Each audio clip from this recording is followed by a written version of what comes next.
Halli, hallo, hallöchen. Welcome back to yet another live stream with your host, me, Herr Antrim. I've been teaching YouTube German for about 14 years now. Since 2011, I've been doing this. So now I do a monthly live stream in which I teach you whatever randomness I feel like it that month. And then you get to ask your questions at the end of the live stream. I also have some built-in questions from comments that I've gotten over the last month. So if you want your question answered or your answers questioned, then leave those down in the comments or in the live chat, and we will get to those here just a little bit. But first, we are going to start with this wonderful presentation over here because it is officially Spargelzeit in Germany, and therefore we have, of course, a presentation about the wonders of Spargelzeit. If you don't know what Spargelzeit is, you are in for a treat because today we are talking all about asparagus, both green and white, and maybe even some purple, and all of the variations thereof. So, without further ado, let's get into the presentation. First things first, warum diese Präsentation? So why are we even doing this presentation? First of all, Spargel ist in Deutschland ein großes Thema im Frühling. So asparagus is a big topic in Germany in the spring. Besonders weißer Spargel ist extrem beliebt.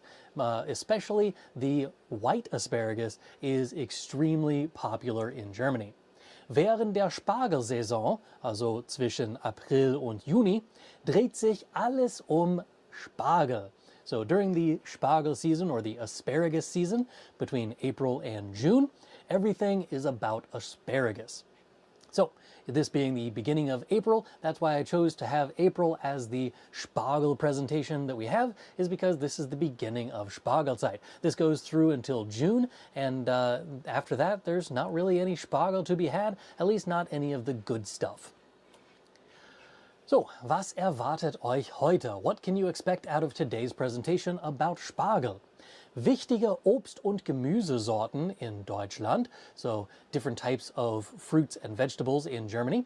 Was ist Spargelzeit und warum ist es so besonders oder ist sie so besonders? So what is asparagus time and why is it so popular or why is it so special?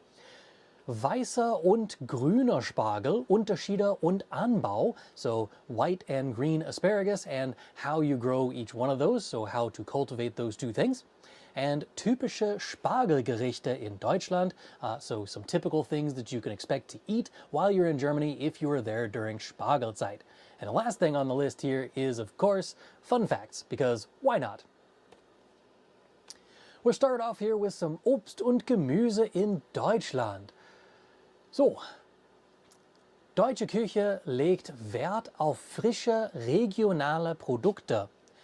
One of the things you need to know about shopping for fruits and vegetables in Germany is that Germans like to have, or they put value on, having fresh and regional produce. So that means that whenever you're getting your fruits and vegetables in Germany, it's very likely that they came from one of the countries close to them or even Germany itself. And in the case of Spargel, it's definitely probably from Germany. But if you're talking like strawberries, they're often from Italy or something like that, a little bit further south. And they just like to have fresh fruits and vegetables no matter what season it is. It's the reason that in summertime you'll see lots of strawberry stands and stuff like that, but you won't see a whole lot of strawberries in December, for instance. It's just not a thing in Germany because they'd like to have the fresh fruit, and unlike here in the United States where we ship things from all over the world, we don't do that as much over in Germany. Viele Gerichte basieren auf saisonale Zutaten, which is many dishes are based upon seasonal ingredients, meaning that whenever you're trying to come up with a recipe in Germany or you're trying to eat something in particular in Germany, they will usually use in certain parts of the year, they will have various kinds of food that are special for that time of year. So that's the general idea of what we're trying to say here.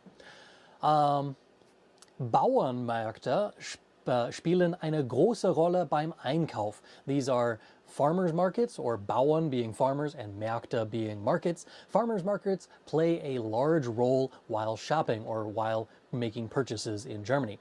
This is pretty common if you go to a German city center, especially on like a Saturday. They're going to have a market of some sort there, and a lot of that is going to be fresh produce from local farmers. Beliebte Obstsorten in Deutschland, so favorite or very popular kinds of fruit in Germany. Obviously, the very first one is Äpfel.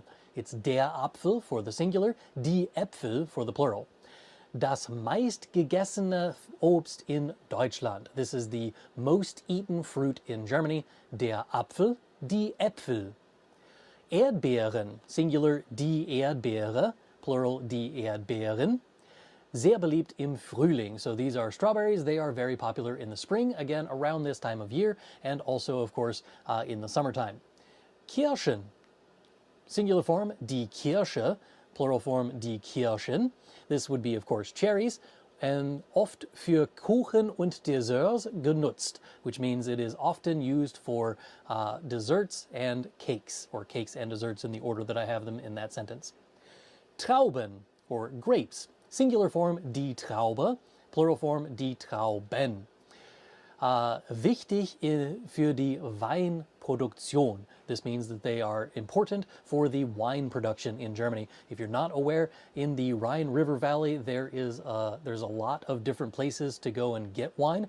There's even tours that you can take in Germany that is specific to wine, and the Rhine River Valley is very famous for this wine. And so this would be, of course, Trauben. If you are like me this summer, I'm taking a Rhine River boat tour for, I think it's like a 2-hour tour. If you're doing that, you'll notice along the Rhine River there are lots of Weingärten, which would be vineyards off to the side of the Rhine River. Birnen, singular form Birne, die Birne, which would be a pear, die Birnen for the plural. Klassischer im Herbst. These are classic things to have in the fall. These are usually when they're actually ripening, is around the same time that apples are usually ripe as well, is in the fall. So this is where we'll find pears. Schreiben die Kommentare, was ist dein Lieblingsobst? Schreib das da unten in die Kommentare. So what is your favorite fruit? Leave that down in the comments below. Beliebte Gemüsesorten in Deutschland. These are popular types of vegetables in Germany. We'll start off with one that is a disputed one because some people don't actually count Kartoffeln as a vegetable at all.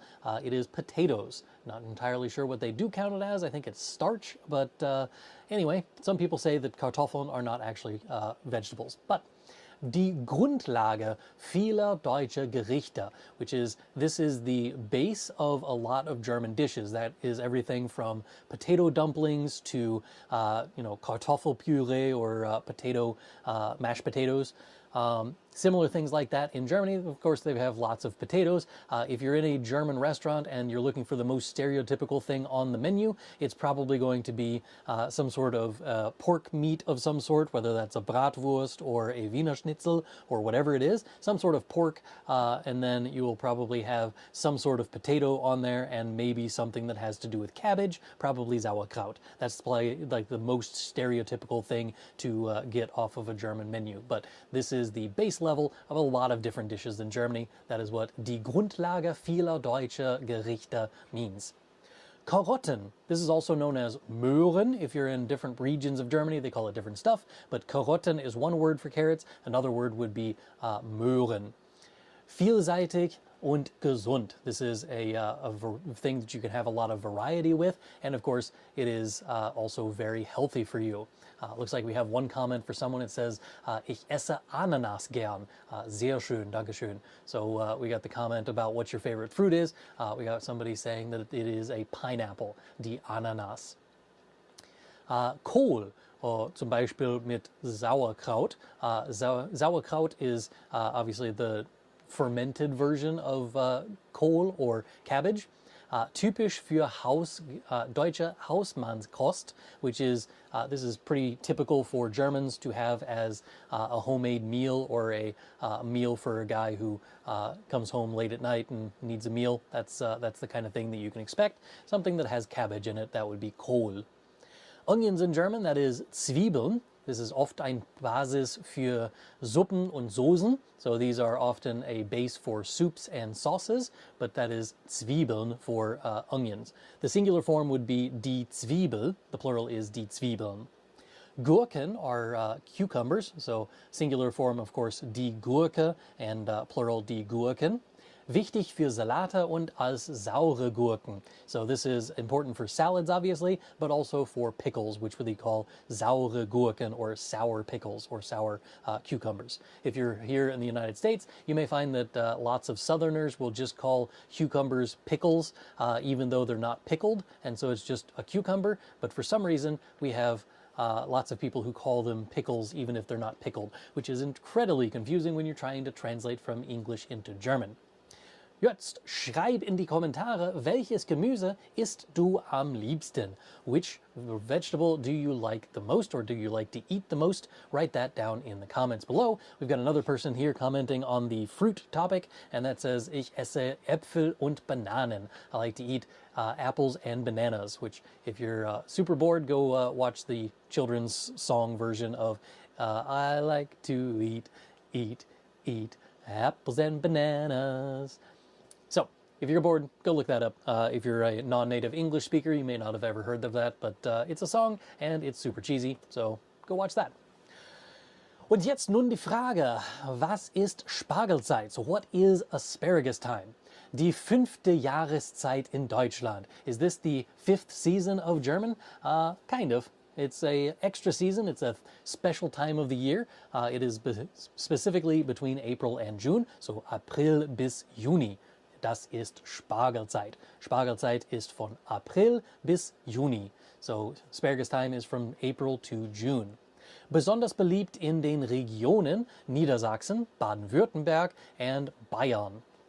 This is the most popular in the regions of Niedersachsen, which is Lower Saxony, which is further north, which is confusing to a lot of people, but it's because of the direction that the Rhine River flows. So Niedersachsen being lower has to do with elevation and not necessarily about geographically north or south. Baden-Württemberg is the southernmost state next to Bayern, and Bayern is right next to that, also in the south there. So the two large states at the bottom of the country, those two states also find Spargelzeit especially famous. My host families that we go for our exchange program we have at our school, they are from Baden-Württemberg, and so while we're there, we're usually there in June, and Spargelzeit is a big deal for them, and so you'll find it at a lot of local restaurants will have Spargel on the menu and have special dishes specific to that time of year. Restaurants bieten spezielle Spargelmenüs an. Some restaurants even have a special menu or special meal that you can order for asparagus, which would be a Spargelmenü. Supermärkte und Märkte verkaufen frischen Spargel in großen Mengen, which is supermarkets and markets in general sell a fresh asparagus in large quantities. Let's see, back to the comments. We have one that says, ich liebe Kartoffeln, sie kann viel machen, also sie können viel machen, or man kann viel mit ihnen machen. One can do a lot with them. Ich habe niemals über Spargelzeit gehört, also das ist Neues für mich.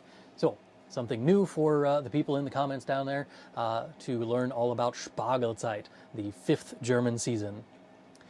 All right, the very important things is that here in the United States, it is customary to eat relatively thin green asparagus. That's what we will find in supermarkets. They have it in bags, they have it in bundles wrapped with rubber bands around the outside of it, all kinds of stuff like that. It's almost always going to be green here in the United States. If you go to a fancy place that sells vegetables, you might be able to find some purple, and in rare occasions, you might actually find some white asparagus. But in Germany, the stuff that makes people go wild at this time of year is the weißer Spargel, the white asparagus. So we're going to talk about the differences between white asparagus and green asparagus, because if you're from the United States, you've probably never even seen white asparagus. Until I had been in Germany, I had never seen white asparagus here in the United States, and I worked in the produce section of a local grocery store for like 5 years. So it was literally my job to know about fruits and vegetables, and I had never seen that in the time that I worked in that grocery store. So, long story short, white asparagus in Germany, green asparagus in the United States. So, die Merkmale, so the things that you notice about it. Anbau, how it's grown. Farbe would be the color. Geschmack is the taste. And Zubereitung is the preparation. So, für weißer Spargel, für weißen Spargel, for the white asparagus, wächst unter der Erde kein Sonnenlicht. That means it grows under the ground. The reason that it's white and not green is because it does not have chlorophyll, which is the thing that makes it green for the green asparagus. So it grows underground, and as a result, it grows up being white because it doesn't need the sunlight. Weiß is obviously the color, or the Farbe, and mild und zart, it is mild and tart for the taste of a white asparagus. To me, it's just a softer version of the flavor that you have out of green asparagus. It's not as strong of a flavor as what I would say. And then the preparation for white asparagus, meist geschält, gekocht oder gedünstet. So this is mostly peeled, which I don't know why it says mostly peeled on here, but it's always going to be peeled. White asparagus has a relatively large shell kind of thing on the outside of it. So usually when you buy it at a store, lots of places will peel it for you so that you can just cook it whenever you get home. But it is usually a little bit thick on the outside, so if you try and cook it like you normally would a green asparagus, you're going to end up with that tough, chewy kind of stuff that you can't actually end up like actually chewing through, which is what happens if you undercook green asparagus. But that's going to happen every single time if you don't peel your white asparagus first. But gekocht just means it's grilled, which is usually how I do mine. I will either pan fry it with a little bit of oil and some garlic and stuff, or I'll throw it on the actual grill outside with some charcoal and again use butter or oil and some garlic and salt and stuff like that. And the last option is gedünstet, which is steamed. So this is, you can steam it, you can cook it, you can fry it, you can chop it up into little bits and then put it in with a bunch of other vegetables, but it doesn't really matter what you do with it. You usually just eat it like that. There's also hollandaise sauce, which is pretty popular to put over the top of it. I'm not a fan because I don't know what it is that's in hollandaise sauce. It just doesn't appeal to me as a person. But for the green asparagus, grüner Spargel wächst über der Erde, which is it grows above the ground, and it is mit Sonnenlicht. It is with sunshine. So that is the reason that it grows up being green, is because it is done with sunlight and therefore has to have the chlorophyll in there. Sorry, I'm not a scientist, and it's been a very long time since I had a botany class to learn all about all of the fruits and vegetable stuffs. Grün is obviously the color of it because the green asparagus is green. I know it's pretty wild facts I'm throwing out there right now. And then kräftig is the taste of it. We have kräftig, meaning strong, and würzig, meaning like spicy, or it's got a lot of like tartness to it. It's a lot more flavorful than what you're going to get out of the white asparagus. Kann direkt gegrillt oder gebraten werden, which means it can be directly grilled or roasted. Same thing as what I mentioned before, is that you have to peel the white stuff, you don't have to peel the green stuff.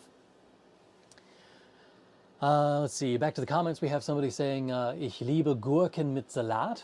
So I love cucumbers with salad. It's also a good option, good stuff there. Ich habe ein weißer Spargelsuppe gegessen. I ate a German white asparagus soup, I think is what it's saying here. Ich habe eine weiße Spargelsuppe gegessen. I ate a white asparagus soup.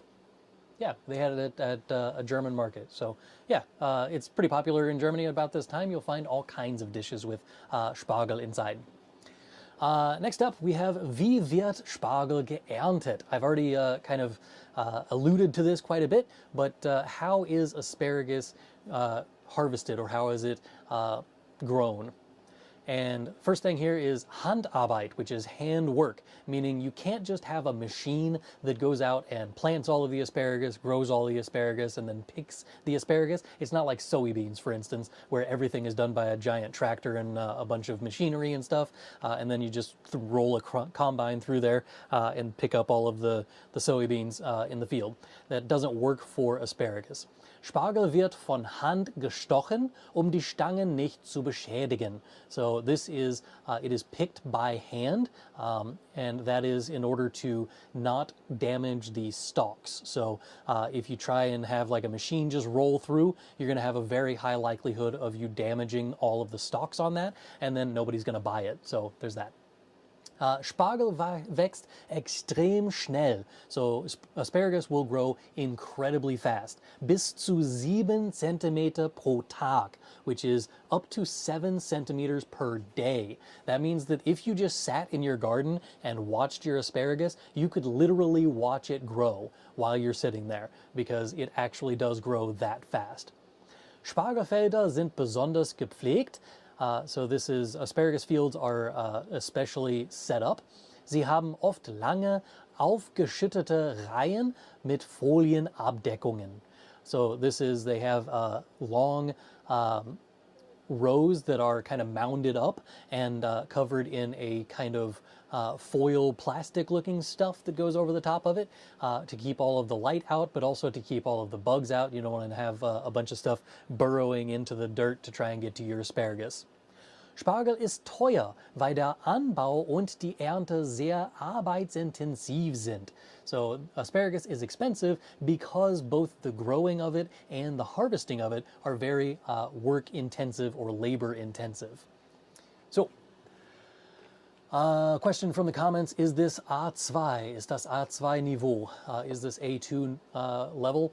I would say end of A2 maybe, but probably bordering on that B1 level for a lot of the example sentence I have here, mostly because it's very specialized vocabulary. You need to know like the fruits and vegetables towards the beginning. Those are definitely A1, A2 kind of vocab, but the sentences and the structure that I've been using are more of that late A2, early B1 level kind of stuff.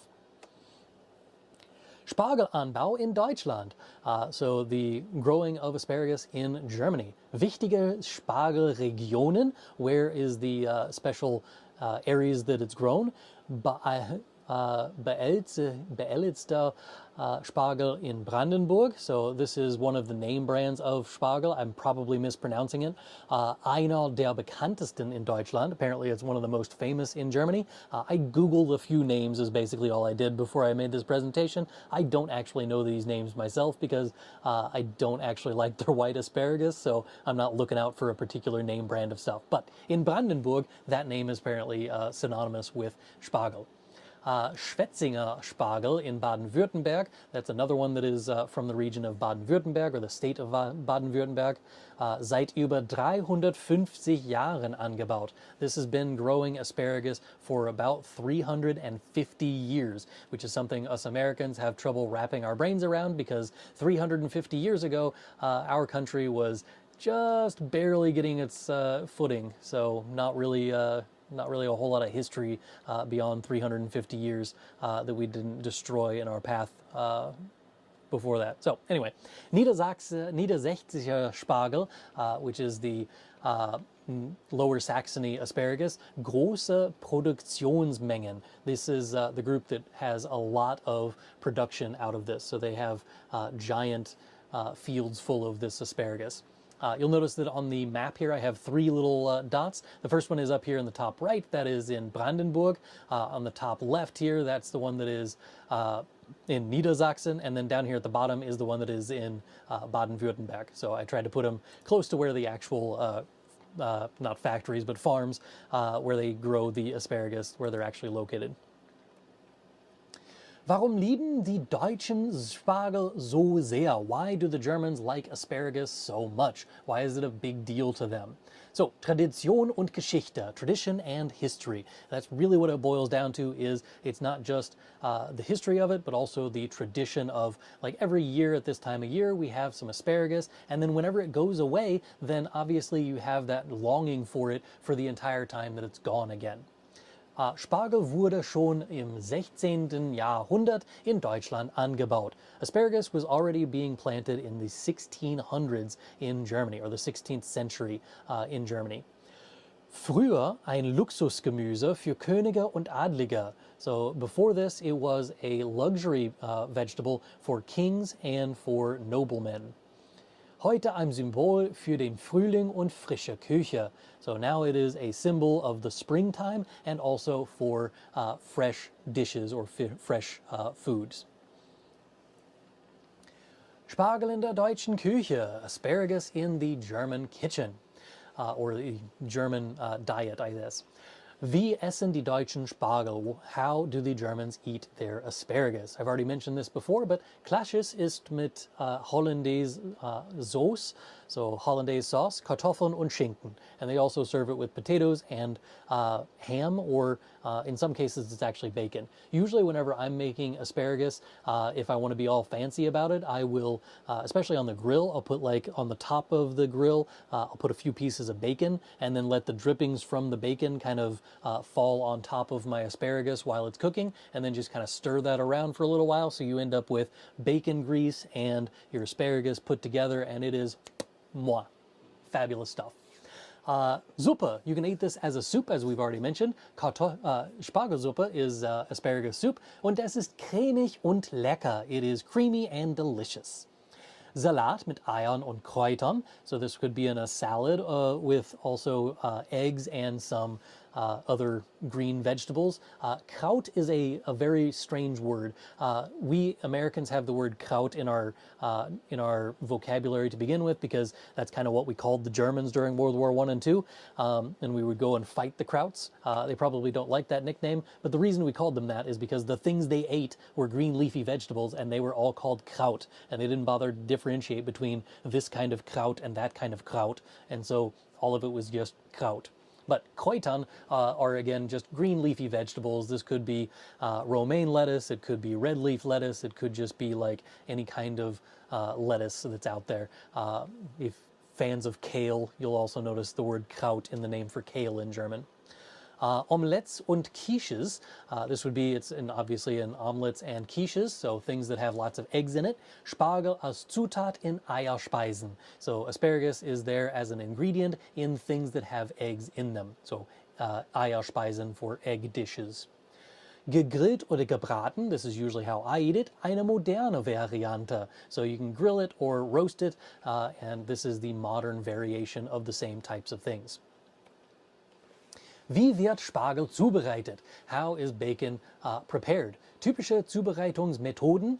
These are typical methods of preparation. Schälen are obviously the idea of getting rid of the outside of it, or to peel them. Weißer Spargel muss sorgfältig geschält werden. So it has to be carefully peeled. Kochen, cooking. In Wasser mit Salz, Zucker und manchmal Butter.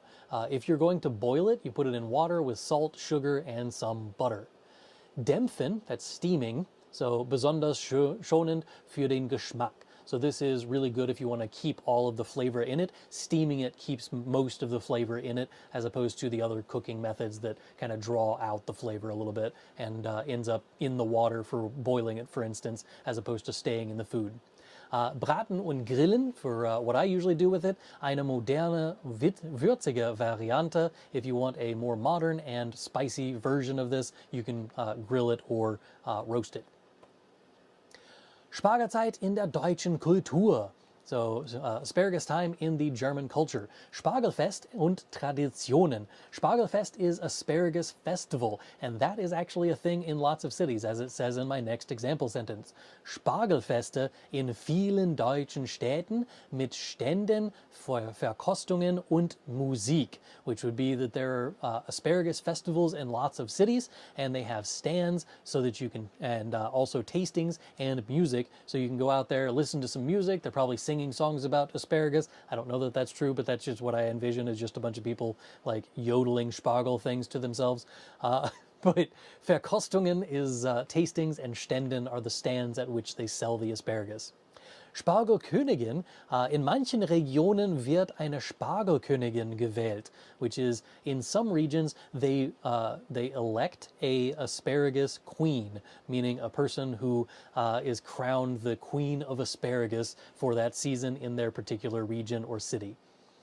Saisonales Ritual, so this is a seasonal ritual. Viele Familien freuen sich jedes Jahr auf die ersten Spargelmahlzeiten. Lots of families will look forward to the first asparagus meals every year. And this is a thing, they will, like, you can't have asparagus outside of April through June, so it's kind of a big deal when it comes back to town. Spargel und Wirtschaft, Spargel als Wirtschaftsfaktor. So this is asparagus and how it goes into the economy. Deutschland ist einer der größten Spargelproduzenten in Europa. So Germany is one of the largest asparagus producers, there we go, English, producers in Europe. Jährlich werden über 125.000 Tonnen Spargel geerntet. Every year, over 125,000 tons of asparagus are harvested. That is a lot of asparagus. Like, I knew it was a lot. I didn't remember that it was that much, or I didn't know that before making this presentation. But yeah, 125,000 tons of asparagus are harvested every year in Germany. Spargelernte schafft viele Saisonarbeitsplätze, besonders für Erntehelfer aus Osteuropa. So the harvesting of asparagus requires a lot of seasonal workers, especially harvest helpers from Eastern Europe. So they will hire in a bunch of people from outside of the country every year just to get all of the harvest taken care of, because you can't have like a bunch of people who are only going to work 3 months out of the year and do all of this hard manual labor out in the field. It's going to be very unlikely that you find enough German people to do that. And so they do hire out a lot of people from Eastern Europe to help with the harvesting season of asparagus. Fun facts über Spargel. Did you know these things about asparagus? Wusstest du das? Did you know? Spargel besteht zu 93% aus Wasser. So up to 93% of asparagus is actually water, which kind of makes sense. If you've ever, like, you know, snap one in half, you'll notice there's a lot of water in asparagus. Die längste Spargelstange der Welt war 3,11 Meter lang. This is a statistic that I could never imagine. It's 3.11 meters long is the height of the tallest asparagus in the world, or the tallest one that has ever been. And there's a picture of it there on the picture. That doesn't really do it justice, because I would hope that there would be a person standing next to it, but that's like 9 feet in the air, like a little bit over, actually, over 9 feet in the air for an asparagus. You could use that as a joust in medieval Europe. Like, that is a gigantic asparagus. I can just imagine like medieval warriors who just let their asparagus dry out at the end of the season and then use it as a weapon in the next war. It's just fascinating to me that it can even get that big. But again, we've mentioned earlier, it can grow 6 centimeters per day. So if you let that grow for the 3 months of Spargelzeit, 3.3 in English, 3.11 meters long is kind of a decent sized asparagus there. Es gibt sogar Spargeleis, aber schmeckt das wirklich? Das will ich wissen. So there is even asparagus ice cream. I have a picture of it there on the left-hand side. I didn't know that was a thing. It is wild to me that someone would think that's a good idea, although I guess there are other flavors of ice cream that I would never eat either. But asparagus ice cream sounds like one of the worst things I've ever heard of, but apparently that's a real thing, and I have a picture to prove it. It's right there. So, Spargeleis, asparagus ice cream. I'm going to be on the lookout for that this summer while I'm in Germany. We'll be there just at the end of Spargelzeit, so we'll see if we find any asparagus ice cream there.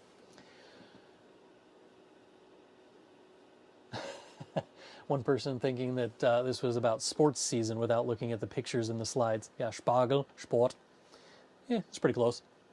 All right, we're almost up to the questions and answers portion of this. So if you have any questions and you want to ask them, you can leave those down in the live chat, and I will read those once we get through the questions that I've already had kind of picked out of the comment section of my YouTube channel. So if you want to leave one of those down there, let me know, and I'll try and get to your question here in just a little bit. First question of the day, with English as my second language and German as my third. This was helpful ASF, if you know what that stands for, wink, wink, nudge, nudge. Especially considering that Hungarian, my native language, has 3 tenses, past, present, and future. And the reason that I left it on here is, are you an English teacher as a foreign language as well? The answer being, no, I am not. I've considered in the past opening up a second YouTube channel where I could teach English. I think people might find it entertaining. I don't know that I have that kind of time on my hands, and so I'm not an English teacher on YouTube right now. And I am also not licensed to do so here in the state of Illinois in the United States. So I am not an English teacher in any sense of the word whatsoever. Next up, how about the B1 book or course? I get this question at least like 5 times a month. It's not that common of a question, but it is common enough that pretty much every live stream I have a new comment that I can be like, hey, look, here's another person asking, hey, when are you going to finish that book? And the answer is, I don't know, okay? I've got 3 books I've written. I did an A1 book, I did an A2 book, and then I did the book called Mastering the German Case System.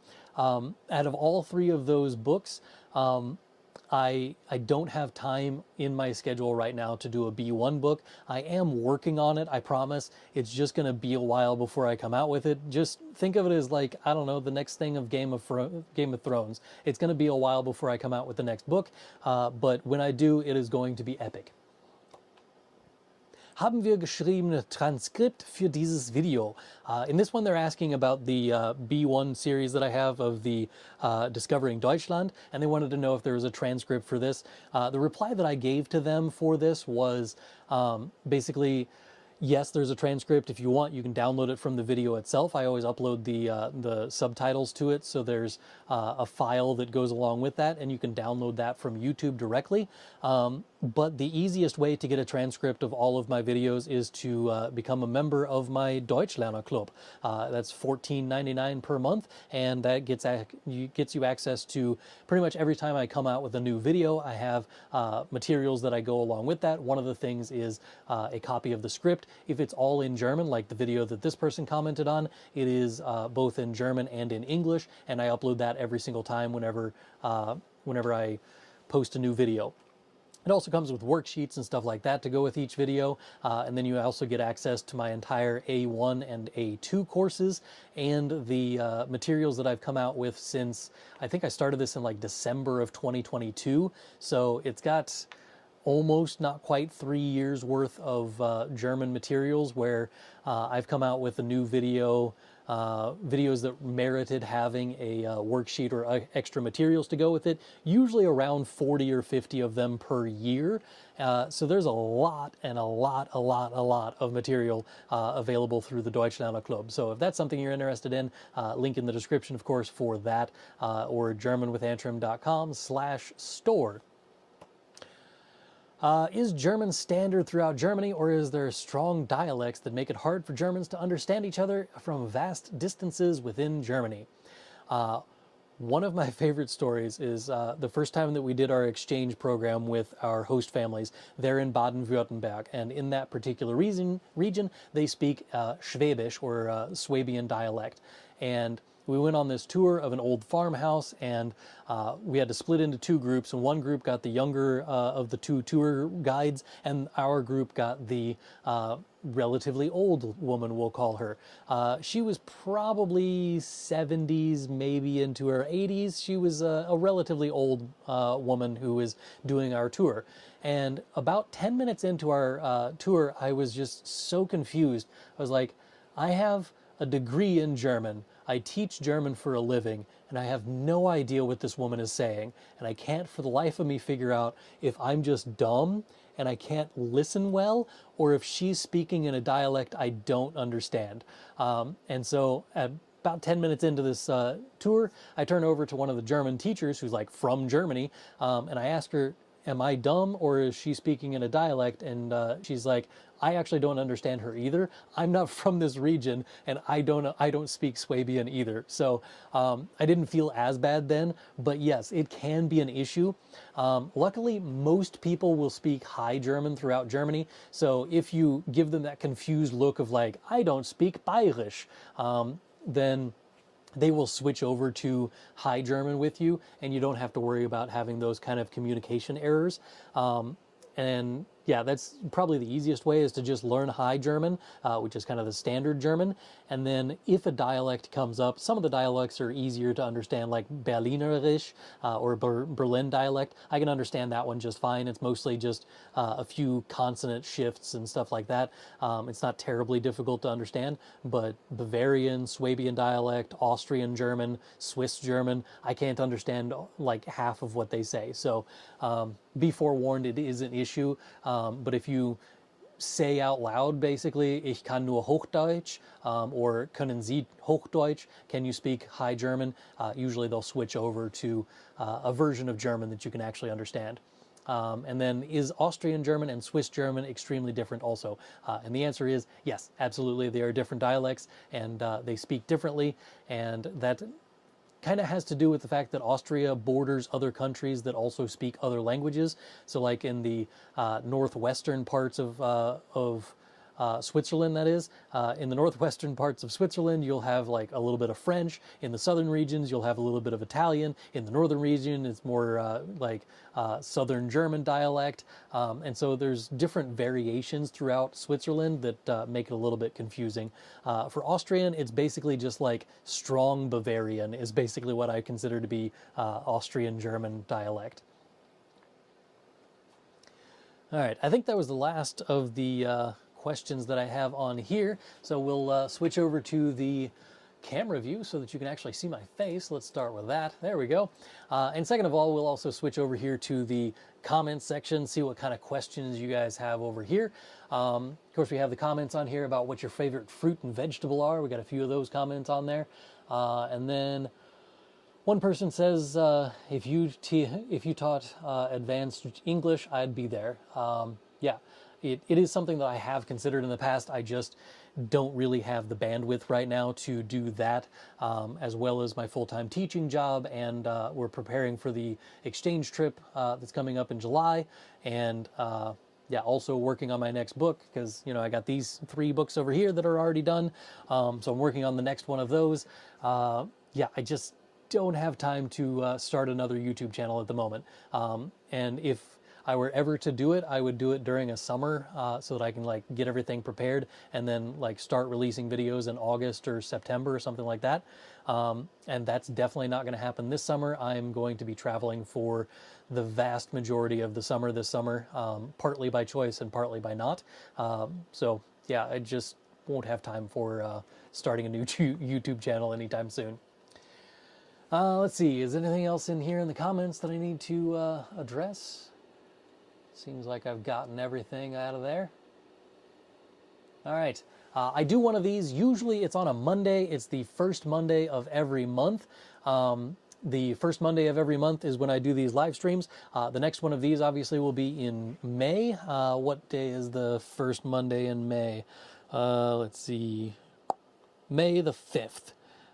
So May the 5th, that's the day after Star Wars Day. I do have dates and all of that already picked out from the list of like topics that I'm going to be doing. Let's see if I can find my list, and I will tell you what the topic of the next live stream is going to be. In the May one, there we go. Ah, yes, it's 80 years after the end of World War II. That's what we're talking about. So we're going to do a little bit of a history lesson in the next one. Again, we're going to kind of try and do the same thing that I did this time, which I think worked out relatively well, where I give you some vocab, I give you a little bit of history, a little bit of culture, a little bit of like grammar structure, sentence structure, and try and get you to use the language a little bit more, and also encourage me to speak less English and speak more German, because I have a tendency to just ramble in English and forget that this is a German learning channel. So we need to speak German. Sprich Deutsch. Let's see what else we got here in the comments. Will you be offering online tutoring or classes in the future? So I don't really do like online tutoring or any face-to-face online classes. The closest I do is my Deutschlerner Club. It's $14.99 per month. You get access to the A1 and A2 courses, as well as my my materials that I've come out with since like 2023. And then also on a once a month basis, we get together as a group and we just speak German about whatever it was. So in the last one, we spoke about restaurant vocabulary. So we went through some German menus and we talked about what was on the menus and what kind of vocab you would need for this. And then we did kind of a role play thing where I played the waiter and the students got to play the part of the customer. And we had like the normal conversation you might see at a restaurant. In previous ones, we talked about like, what are your hobbies? What do you like to do on the weekend? Was magst du gern? Was magst du am Wochenende? Was magst du in deiner Freizeit? Was magst du, wenn du nicht in der Schule bist? What do you do when you're not in school? Those kinds of questions. And so we do like a conversation thing, but that's only once a month. And to be honest, it's not enough. It's just all that I really have the time to do. So I make it a point to do one of those. It's like the last Tuesday of the month, I think is what it is. So we do one of those every month, but as far as like actual classes that are one-to-one or group lessons that I do that are synchronous, so like classes that are happening at the same time like we're doing right now with the live stream, I don't really do those just because, again, I have a full-time job and, you know, trying to write a book and have 3 kids and, you know, busy. So I just don't really do that kind of thing, but thank you for asking. All right. I think I'm done. I got no more questions in the comments, at least at the moment. So we are going to call it a night.